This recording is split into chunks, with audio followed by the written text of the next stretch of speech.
I know it always reminds me of that quote from Rumi where he says, "Why do you stay in the prison when the door's right there?" And even though I loved that quote and understood that quote, I looked at the door being like, that's a bit terrifying. I think Yeah. there's a few things that go with it. One is that talking about just romantic relationships is a relatively safe lane in Mhm. that, like, you're not going to cause much controversy. Yeah, you get the odd troll, but it's really like a pretty safe from social feedback, from negative social feedback. And so that part of like, I built up a brand that did really well, that was known for X.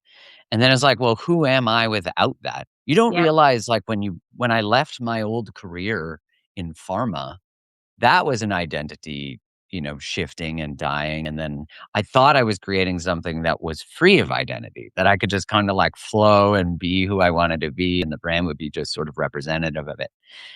But I think one thing I really learned, I don't even think, one thing I really learned was that sometimes the thing you want to talk about is wanted to talk about is what you don't want to talk about anymore. Yeah. And Right. sometimes the dream you had is not the dream you have. And sometimes the mission that you have shifts.